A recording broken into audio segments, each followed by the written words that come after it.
Alors moi je suis pharmacien et je voudrais juste dire que dans le cadre tout à l'heure on a dit qu'on avait des problématiques pour prescrire le Méopa. Dans les cadres des établissements de santé, il est possible, s'il y a un protocole de service, aux infirmières d'administrer sans prescription s'il y a un protocole de service. Donc vous allez dans les textes de loi, vous allez voir l'article 4311-8 et puis vous essayez de l'appliquer dans votre propre service avec quelques écueils à éviter, entre autres l'écueil qu'il y a quand même pas mal de médecins qui en profiteraient potentiellement pour ne plus prescrire quoi que ce soit dans la douleur. Donc voilà. Actuellement dans mon hôpital, j'essaye de le diffuser dans le plus de services possible avec ces écueils-là. Je voulais aussi faire une remarque sur la formation. On a dit que c'était bien de former les bébés. On oublie les médecins.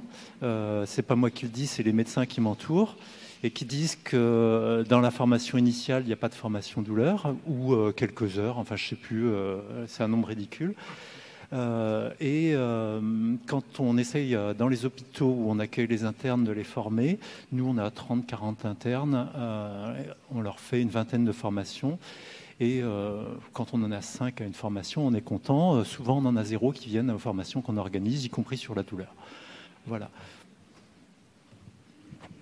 Je rebondis sur vos propos. Dans le quotidien de notre représentation des usagers et dans nos rôles associatifs que nous avons par ailleurs, ce que nous constatons, c'est que souvent, quand un patient, dans un lit, dit « j'ai mal », s'il le dit à un médecin, parfois, allez, on va dire à 60%, le médecin lui dit « mais c'est normal, après ce que je vous ai fait, c'est normal que vous ayez mal ». Et ces unités qui, pour moi, sont inespérées dans les établissements de santé, ces unités de soins, de prise en charge de la douleur, sont extrêmement peu sollicitées par ces services-là. Et on les connaît. Et on sait exactement où ils sont. Et ça vient d'une méconnaissance de la part du médecin, ça vient d'un management, ils ont un rôle de management, ça vient d'un travail d'équipe, comment on se questionne sur comment on accueille son patient et comment on est en capacité de le soulager.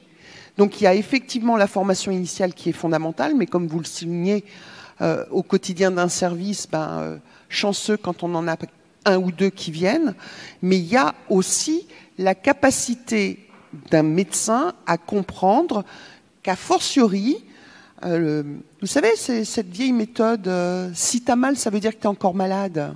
Ben non, je suis pas encore en vie parce que ma douleur ne me correspond, c'est pas ce qui définit ma vie.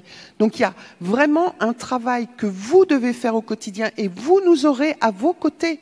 Et je n'engage pas que les représentants des usagers qui sont là aujourd'hui. Je vous jure que c'est un vrai sujet, et Christine Bouty pourra vous le dire, qui revient assez régulièrement dans les réclamations que nous recevons, qui sont multifactorielles, mais dans lequel, très fréquemment, la non prise en compte de ma douleur ressort.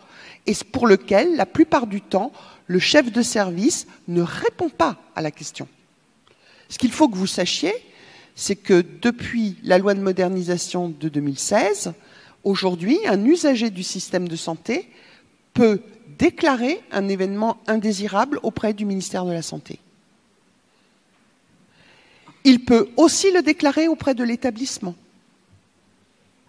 Il peut considérer que s'il vous a sollicité en disant plusieurs fois « Madame, ça me fait mal, Madame, vous m'avez fait mal, Madame, le soin me fait souffrir » et que vous n'apportez pas une réponse, il peut aller auprès de la direction qualité-sécurité des soins de l'hôpital, comme sur le site du ministère, déclarer lui-même l'événement indésirable.